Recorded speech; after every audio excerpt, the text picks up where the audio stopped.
Pemirsa, Sandiaga Uno dijadwalkan hadir di KPK sebagai saksi terkait proyek pembangunan Wisma Atlet dan kasus Alkes di Universitas Udayana pada tahun 2009. Dan informasi selengkapnya langsung akan disampaikan oleh Aulia Pane dari Gedung KPK Jakarta. Ya Aulia, bisa sampaikan apa materi pemeriksaan dari Sandiaga Uno hari ini di KPK?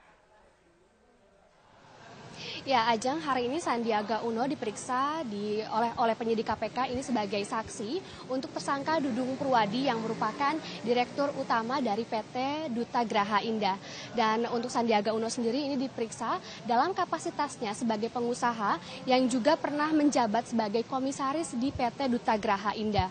Tadi Sandiaga Uno tiba di gedung KPK pada pukul 10 dan Sandiaga nanti rencananya akan menjalani 2 kali pemeriksaan untuk 2 kasus yang berbeda, yaitu yang pertama ini terkait dengan pembangunan Wisma Atlet dan yang kedua ini terkait dengan kasus pengadaan alat kesehatan di Rumah Sakit Khusus Pendidikan Universitas Udayana pada tahun 2009.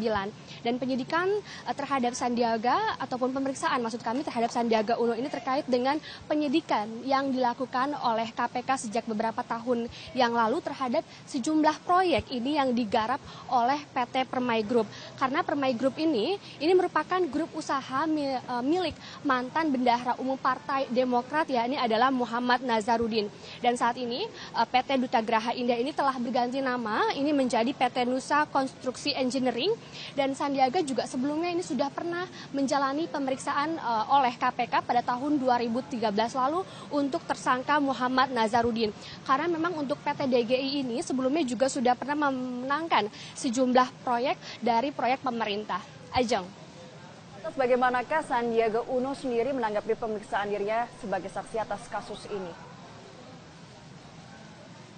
Ya, Ajeng, tadi saat tiba di gedung KPK, Sandiaga menyebut bahwa ia sudah siap untuk menjalani pemeriksaan hari ini di KPK terkait dengan 2 kasus yang berbeda.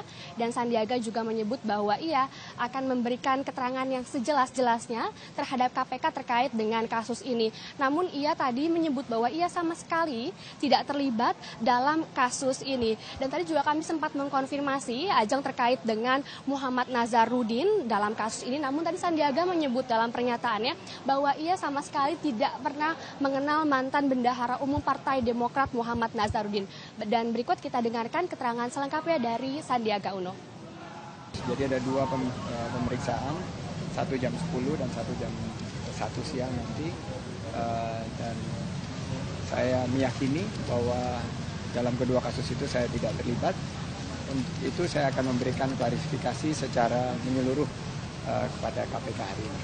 Kalau saat itu sebagai seorang komisaris PT DGI, apakah Anda juga sering berkomunikasi dengan Nazarudin? Saya tidak kenal sama Pak Nazarudin. Saya tidak pernah berkomunikasi dengan beliau. Tidak pernah berkomunikasi. Untuk sementara demikian, Ajeng, kembali ke Anda di studio. Ya, terima kasih Aulia Pane. Pemirsa, Aulia Pane melaporkan langsung dari Gedung KPK Jakarta. Disampaikan oleh keluarga dan juga tim kuasa hukum, serta apa sebenarnya alasan pencabutan memori banding ini? Ya, Alka, alasan pencabutan memori banding ini timbul dari pribadi terpidana sendiri, yaitu Basuki Cahayapurnama.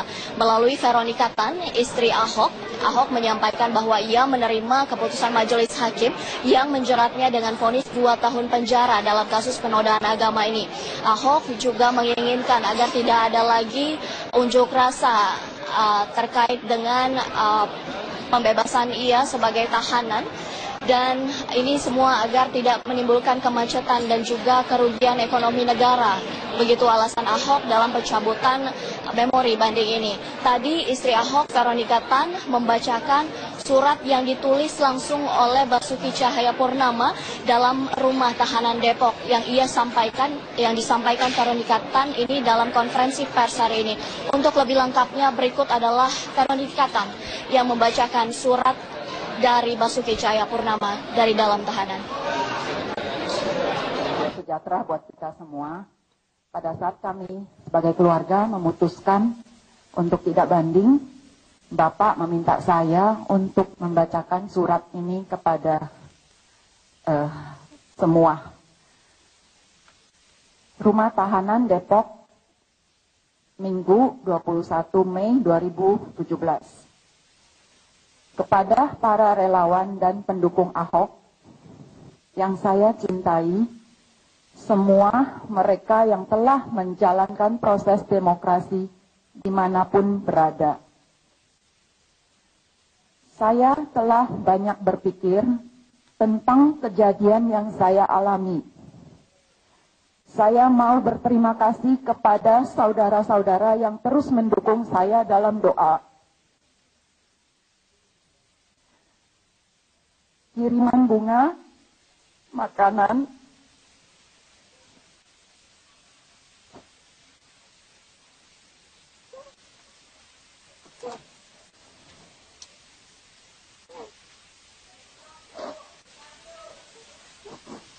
kartu ucapan, surat, buku-buku, bahkan dengan berkumpul menyalakan lilin.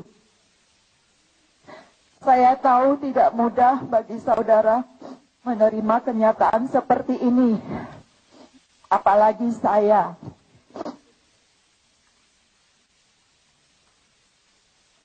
Tetapi saya telah belajar mengampuni dan menerima semua ini. Jika untuk kebaikan kita dalam berbangsa dan bernegara.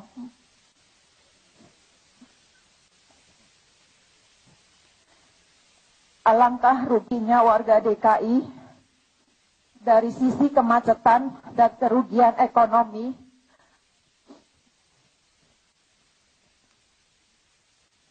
akibat adanya unjuk rasa yang mengganggu lalu lintas. Tidaklah tepat saling unjuk rasa dan demo dalam proses yang saya alami saat ini. Saya khawatir banyak pihak akan menunggangi jika para relawan unjuk rasa, apalagi benturan dengan pihak lawan yang tidak suka dengan perjuangan kita. Terima kasih telah melakukan unjuk rasa yang taat aturan dan menyalakan lilin perjuangan konstitusi ditegakkan di NKRI dengan Pancasila, Undang-Undang Dasar 1945, dan Bhinneka Tunggal Ika. Mari kita tunjukkan bahwa kita percaya Tuhan tetap berdaulat dan memegang kendali sejarah setiap bangsa. Kita tunjukkan bahwa kita adalah orang yang beriman kepada Tuhan yang Maha Esa, pasti mengasihi sesama manusia, pasti menegakkan kebenaran dan keadilan bagi sesama manusia. Gusti ora sare, put your hope in the Lord, now and always. Mazmur 131 ayat 3. Kalau dalam iman saya katakan, the Lord will work out His plan for my life. Mazmur 138 ayat 8a. Ahok BTP. Terima kasih.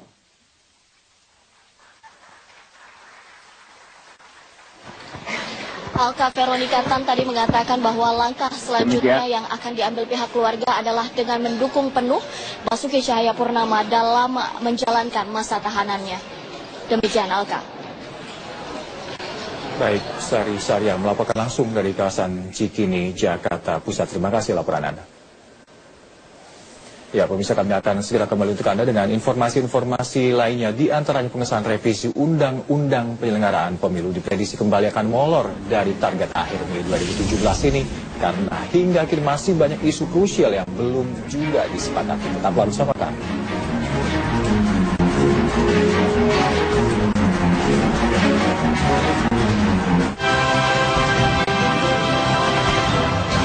Pihak keluarga dari Basuki Cahayapurnama mencabut banding atas vonis 2 tahun penjara yang sebelumnya diajukan oleh tim kuasa hukum Ahok. Tim kuasa hukum Basuki Cahayapurnama atau Ahok sempat mengajukan 196 lembar berkas banding pada Senin sore ke Pengadilan Negeri Jakarta Utara di Gambir, Jakarta Pusat. Turut hadir Veronica Tan, istri Ahok yang menemani penyerahan berkas memori banding kasus Ahok. Namun setelah berdiskusi di pengadilan, keluarga akhirnya memutuskan untuk tidak mengajukan permohonan banding. Namun pihak keluarga enggan merinci alasan pencabutan memori banding tersebut. Pihak keluarga rencananya akan memberikan keterangan pada hari Selasa besok. Jadi kami keluarga setelah diskusi panjang memang memutuskan untuk melakukan pencabutan banding, ya. Dan besok kami akan menyampaikan alasannya, akan dilakukan press release di Warung Daun di Cikini, ya.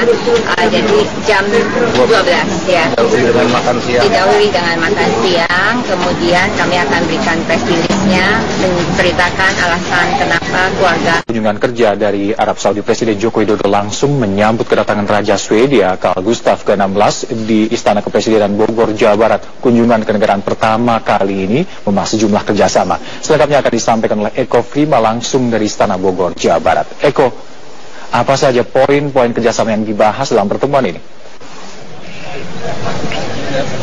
Hamdan, dalam kunjungan kerja selama 3 hari mulai dari tanggal 21 hingga 23 ini, Raja dan juga Ratu Swedia, yakni Raja Gustaf ke-16 bersama Ratu Silvia akan membahas sejumlah kerjasama dan juga penandatanganan kerjasama antara Swedia dan juga Indonesia, antara lain di bidang investasi, energi, dan juga lingkungan hidup. Tadi dalam penyambutan yang dimulai pada pukul 11 waktu Indonesia Barat tadi, Presiden Joko Widodo bersama Ibu Negara Iriana Joko Widodo langsung menyambut kedatangan Raja dan juga Ratu Swedia ini.